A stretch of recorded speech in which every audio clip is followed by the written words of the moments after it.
हरिओम श्रीराम अंबज्ञ। माझे नाव अजित सेमाने। मी भोसरी उपासना केंद्र। मी आज बापूंचा अनुभव शेअर करत आहे। माझा हा अनुभव माझ्या मिसेसच्या डिलिव्हरी टाईमचा आहे। डिलिव्हरी बापूंच्या कृपेने नॉर्मल झाली, अगदी मस्त झाली। पण डॉक्टर आमच्या बाळाने ना 4 दिवस सू केली नव्हती, त्यामुळे आम्ही खूप टेन्शनमध्ये होतो। त्या टेन्शनमध्ये मी ना उदी घरून घेऊन जायचं विसरायचं। हॉस्पिटलमध्ये रोज जायचं, पण उदी घेऊन जायचं विसरायचं टेन्शनमध्ये। मग 4थ्या दिवशी मी उदी घेऊन गेलो, पण सिस्टर म्हणले हाय असं काही लावत जाऊ नका, बाळाच्या डोळ्यात वगैरे जाऊ शकतं। पण मी म्हणलं नाही, मी ते लावणार, कारण ही आमच्या सद्गुरूंची उदी आहे। मग मी बाळाला उदी लावली आणि जस्ट बाहेर आलो तर सिस्टर लगेच पाठीमागून सांगत आली की तुमच्या बाळाने सूप केली म्हणून। म्हणजे ही बापूंची कृपा बघा।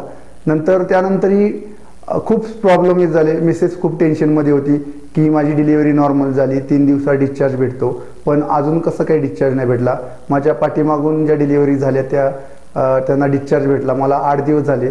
परत डॉक्टरांनी परत एक प्रॉब्लेम सांगितला की बाळाच्या हृदयाच्या वरच्या कप्प्यामध्ये एक होल आहे, ते होल बंद नाही झालेलं। डिलिव्हरीनंतर ते होल बंद होत असतं, पण हे झालं नाही। ज्यावेळी बाळ आईच्या पोटामध्ये असतं त्यावेळेला त्या होलमधून आईकडून बाळाला रक्तपुरवठा होतो।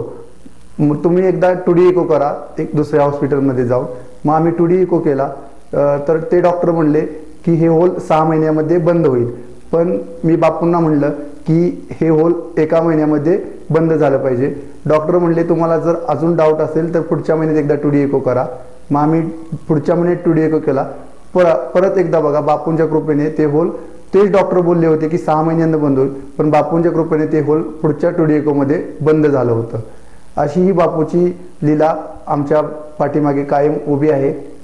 हरिओम श्रीराम अंबज्ञ।